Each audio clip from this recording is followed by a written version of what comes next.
स्वरूपाय नमः। ओम श्री सद्गुरवे नमः। ओंकारं बिंदु संयुक्तं नित्यं ध्यायन्ति योगिनः। कामदं मोक्षदं चैव ओंकाराय नमो नमः। गुरुर्ब्रह्मा गुरुर्विष्णु गुरुर्देवो महेश्वरः। गुरु साक्षात् परब्रह्म तस्मै श्री गुरवे नमः। माला कमंडलुरध करपद्मयुग्मे मध्यस्थपाणियुगले डमरू त्रिशूले यस्यस्त ऊर्ध्वकरयोः शुभ शंख चक्रे वंदे तमत्रिवरदं भुज षट्कयुक्तं। जितेन्द्रियगणाग्रणीरव्यर्थ परे ब्रह्मणि कलौ श्रुतिपथावने त्रितनयोऽवतीर्ण स्वयं। करात्त सुखमण्डलो कुमतखण्डने दण्डभृत् पदप्रणतवत्सलो जयति वासुदेवो यति। ॐ शान्ताकारं भुजगशयनं पद्मनाभं सुरेशं विश्वाधारं गगनसदृशं मेघवर्णं शुभांगं लक्ष्मीकान्तं कमलनयनं योगिभिर्ध्यानगम्यं वन्दे विष्णुं भवभयहरं सर्वलोकैकनाथम्। ओम श्री परमात्मने नमः। नमस्ते। आज आप सब लोगों को एक अलग ही विषय पर चिंतन के लिए आपके साथ हमारी भारतीय नहीं तो वैश्विक परंपरा का जो सबसे अधिक उत्तम ग्रंथ है, जो ज्ञान है, वो समझने के लिए मिल रहे हैं। आप समझ गए होंगे कि मैं किस बारे में बात कर रहा हूँ। श्रीमद् भगवद गीता, ये तो आप समझ ही गए। श्रीमद् भगवद गीता है क्या? पहले आपको ये बता दूं, सर्वोपनिषदो गावो दुग्धा गोपाल नंदनः पार्थो वत्सस्तुतिर्भोक्ता दुग्धम गीतामृतम महत्। ये जो बात है, हमें अमृत चाहिए। सभी मानवों को, सभी देवताओं को भी अमृत की ही इच्छा थी, और उसके लिए तो उन्होंने समुद्र मंथन किया। बहुत अड़चन है तो मेरू पर्वत ले लिया और वासुकी सर्प को रस्सी बना ली और कहा कि अभी शुरू हो जाएंगे मंथन समुद्र का, करेंगे तो ये मंथन से हमें समुद्र कुछ दे देगा। और सुना है कि अंदर अमृत है, वो भी मिलेगा। लेकिन वो मेरू पर्वत इतना भारी जो नीचे धंसता गया। तो भगवान ने खुद कूर्मा अवतार लेकर नीचे आ गए और सपोर्ट किया वो उस पर्वत को, और ये मंथन हुआ, उसमें से अमृत निकला। ये सब कहने का मतलब इतना ही था कि अमृत ये कितनी बहुत ही डिफिकल्ट बात है, बहुत ही अप्रतिम और अत्यंत ऐसी दुर्लभ वस्तु है। इसलिए दानवों को चाहिए, देवताओं को चाहिए।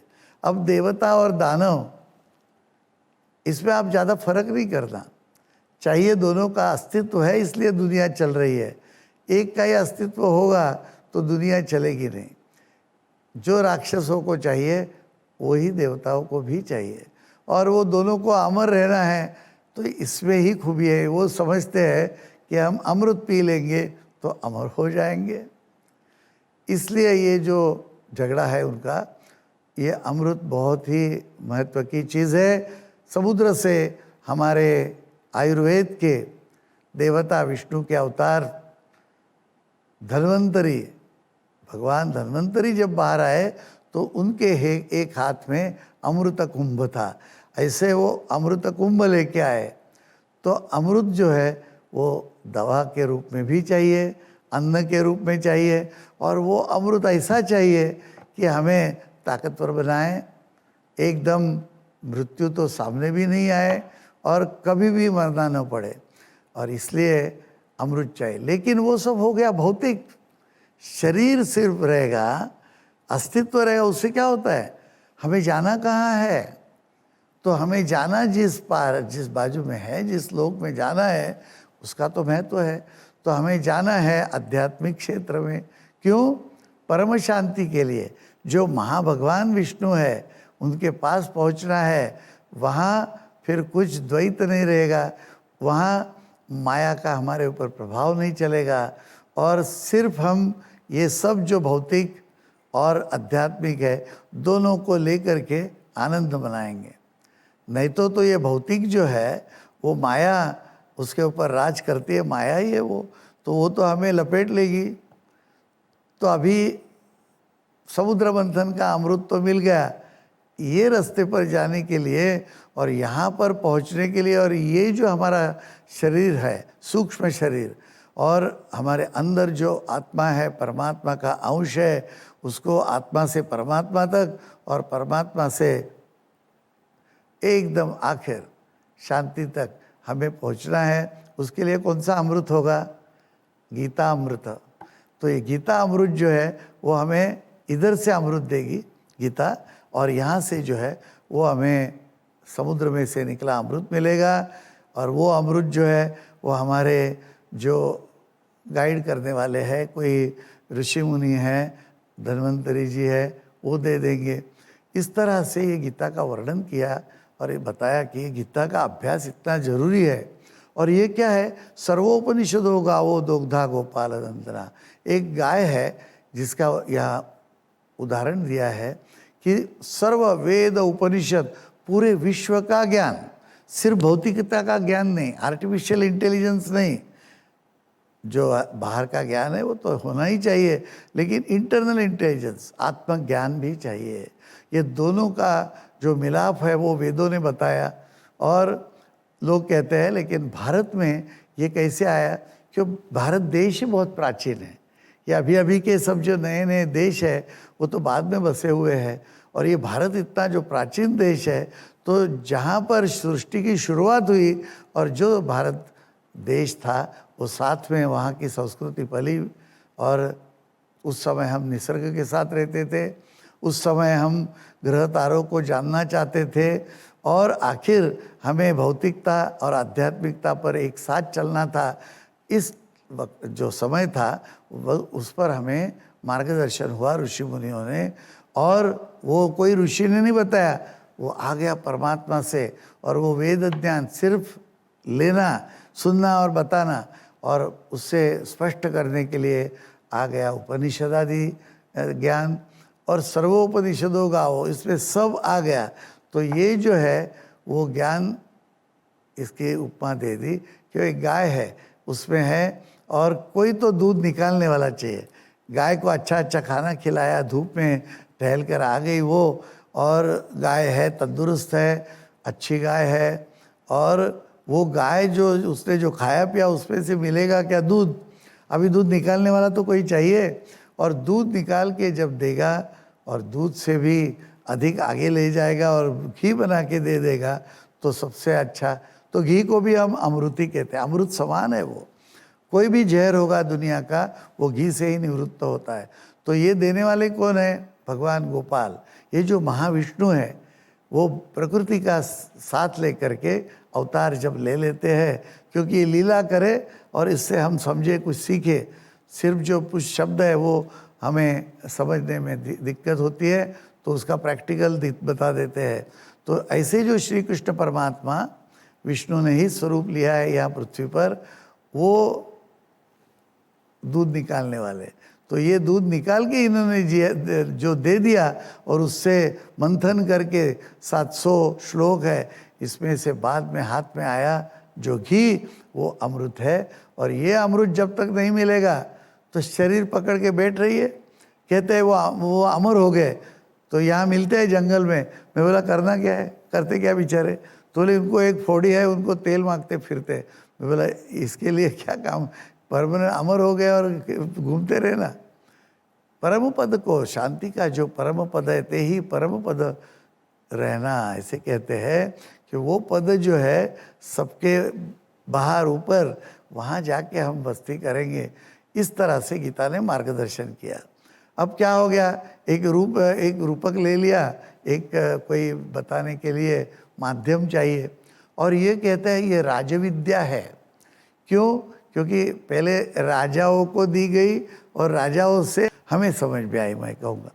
तो ये राजाओं को विद्या जो दी गई, तो ये राजविद्या, राजगुह्य योग ऐसे है ना, तो ये राजविद्या है। तो ये राजविद्या होने मतलब क्या है, कोई भी विद्या इसके ऊपर नहीं है। एक बात होगी, राजा सबसे ऊपर। और राजविद्या का दूसरा अर्थ ऐसा है कि राजा को सभी बातों का ध्यान रखना पड़ता है। राजा है वो कोई सिंहासन पर बैठ के ऑर्डर कि इसको इतनी ज़मीन दे दो, इसको इतने पैसे दे दो, इसको सूली पर चढ़ा, ये बोलने के लिए नहीं बैठते राजा। राजा को तो पूरा प्रजा का ख्याल रखना है, सब प्रजा का ख्याल। ये तो अध्यात्म का बीज है ना। नर जनता जनार्दन वो जो है, उनकी सेवा, इसमें ही सब होने वाला है। इनकी जो सेवा करता है ना, वो राजा है। और साथ साथ में उनका संरक्षण करना, शत्रु आएगा तो उससे पीछे भेजना और अपनी प्रजा का संरक्षण करना। कभी कोई अकाल दुकाल जो कुछ होगा उस समय लोगों को देखभाल करना, लोगों की, उनको उद्यम ठीक चले ऐसी व्यवस्था करके संसार जो है वो आराम से चलाना। बहुत कम ऐसे राजा हो गए, लेकिन ये राजा का काम है। और ये राजा को भी ये सब करते समय आखिर में तो जहाँ से आए वो अपना जो घर है वहाँ जाके बैठना सोना, इसमें ही जो आनंद है ना, अपने घर में जाने का, इससे ज़्यादा आनंद नहीं है। हम सब वहाँ से आए, महाविष्णु से, उनके ही प्रताप से, उनकी इच्छा से, और वहाँ जाके वहाँ उनके पद साथ बैठ जाना, ये तो हमारा सबसे बड़ा क्या है, एम्बिशन, इच्छा है हमारी सबसे बड़ी। और ये इच्छा हमारे में कहाँ से आई? विष्णु जी से ही आई। महाविष्णु जो थे, इनको इच्छा हुई कि चलो एक ये प्रकृति और पुरुष ये दोनों मिलके एक खेल रचते हैं, इसमें आनंद करके मनुष्य को ये जो परम अवस्था है वहाँ तक आने की प्रेरणा दे देंगे। तो इस तरह से ये जो ज्ञान है, तो ये ज्ञान राजा को भी चाहिए। सिर्फ ये करके प्रजा और ये महल वगैरह बांध के काम नहीं होगा। इसलिए राजविद्या, गुह्य विद्या, और ये अत्यंत मौल्यवान, ये बहुत सीक्रेट है, ऐसे समझिए। ऐसे शब्दों में मिलेगा नहीं। जब हम ये गीता के अध्याय शुरू करेंगे, श्लोक शुरू करेंगे, तो पता चलेगा अरे इसके अंदर ये मतलब है। ऐसे एकदम कोई शब्दों के भौतिक या सुपरफिशियल ज्ञान से हमें पता नहीं चलेगा। इस तरह की ये जो गीता है उसका अभ्यास करने का विचार है। आपके साथ चिंतन करेंगे, रोज़ नहीं तो कम से कम हफ्ते में एक बार इतवार को हम ये गीता साथ बैठकर सुनेंगे, पढ़ेंगे। मैं यहाँ से बोलूँगा, आपके जो सवाल होंगे वो आप लिखकर भेजेंगे तो उसके जवाब इसमें इंक्लूड करेंगे। इस तरह से एक कार्यक्रम नया शुरू करने का विचार जो है वो आज इस मंगल दिन पर। आप पूछेंगे आज का कौन सा मंगल दिन है?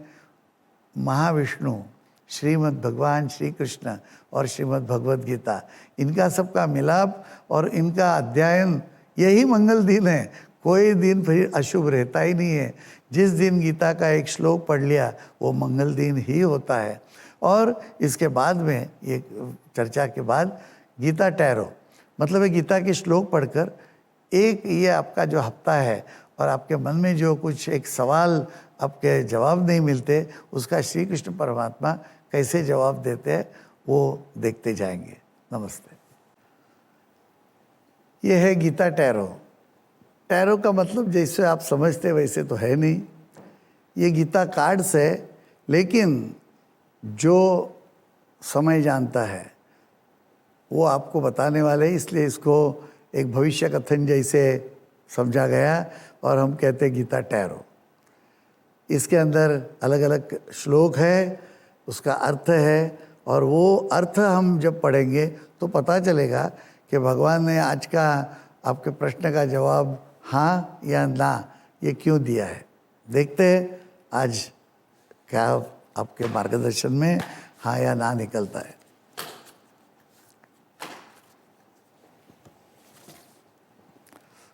ओम नमो भगवते वासुदेवाय।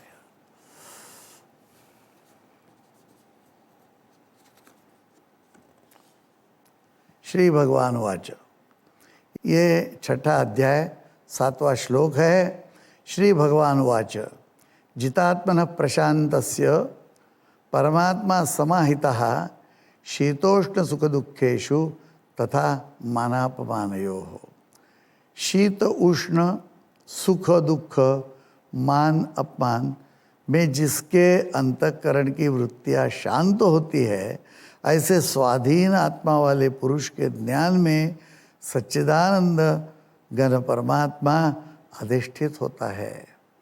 देखिए आज के ये शुभ मुहूर्त के लिए एक बहुत ही अच्छा श्लोक आ गया, और भगवान क्या कहते हैं कि जो द्वैत है ये या वो या सब चलता है, all is okay, all is well, ये जो मंत्र है इसे जो समझता है और मान अपमान में जिसके अंतःकरण की वृत्तियाँ शांत होती है, ये सब मान अपमान जो है वो छोड़ देना है। इसका मतलब है कि हर एक चीज़ को हाँ बोलना ऐसे नहीं है, लेकिन अपने आप को बड़ा समझ के उसमें आपका अपमान होता है, ये भाव निकल जाना चाहिए। वाद विवाद तो रहेंगे, किसी कोई चीज़ पर कौन सी सही है गलत है वो भी निकलेगा, तो ये निकल जितना जाएगा अहंकार और जितना ये भेदभाव निकल जाएगा तो वृत्ति शांत होगी, और शांत होगी तो ऐसे स्वाधीन आत्मा वाले पुरुष के लिए ज्ञान में सच्चिदानंद परमात्मा अधिष्ठित होता है। तो ऐसे ये गीता का अभ्यास जो है, श्रीमद् भगवद गीता का अभ्यास, हम शांत दृष्टि शांत चित्त से और थोड़ा सा ये सब जो बातें हैं सांसारिक, इनको कैसे दूर रखना, ये सीखते सीखते आगे बढ़ेंगे तो परमात्मा को हम मिल जाएंगे। तो इसका आज का उत्तर क्या है? हाँ, मतलब ये पॉजिटिव कार्ड है। आपने जो मन में सोचा होगा प्रश्न, उसका उत्तर हाँ है।